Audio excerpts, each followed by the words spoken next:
The Pleiadians explain it best in one of their book, and I quote, "In this version of creation, woman sprang from a man. This is not so.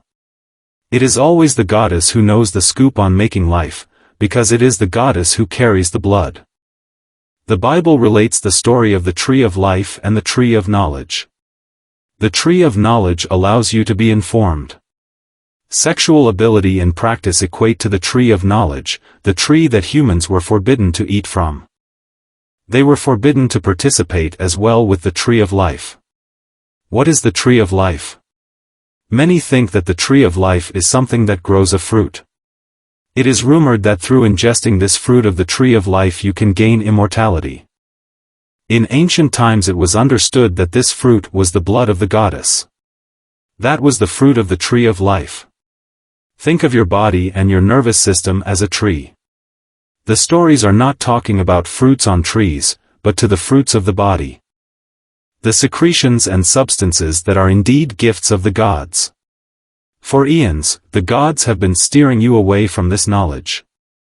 To have sex with a woman when she is on her blood time is one of the highest vibrations because you go through doorways into other realms. To share the blood is to take on the higher consciousness.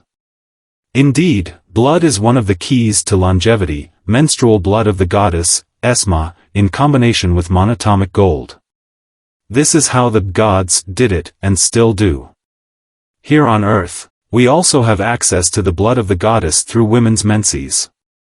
The fire of the divine feminine still flows through her bloodstream today, more so than it does men, because the female came first, and men are just altered females, i.e., they were made out of females.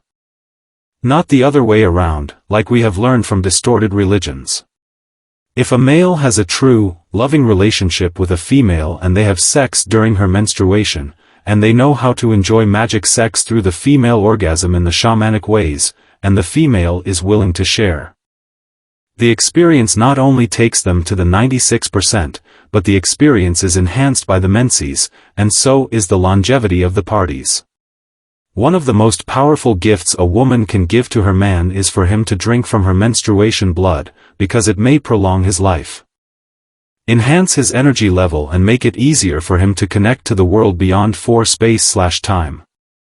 The blood was the elixir of the gods, and legend goes how the gods killed the shamanic priestesses, drank their blood and ate their major organs and glands to get the personality of the shaman and thus understand the knowledge these shamanic women held. This did not only happen on Earth, there was an old war between the gender which had taken place in this sector of the universe where polarity and free will runs, so as usual, the ways of the gods were just brought down here. For hundreds, or thousands of years, we have been taught that women's menses are dirty, and you shouldn't have sex when she's having her period. Now it's easy to see how they have managed to manipulate us into thinking that we'd better stay away from sex while our partner is having her period, when in fact this would be the best time to engage in that, except if you are planning on having children, of course. Also, the women's periods are the perfect time to have unprotected sex for those who prefer that.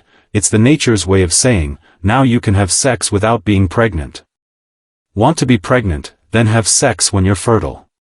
In ancient days, they didn't have condoms or pills to prevent pregnancy, but when they had the right knowledge, they knew when to have sex and when not to, depending on the woman's cycle.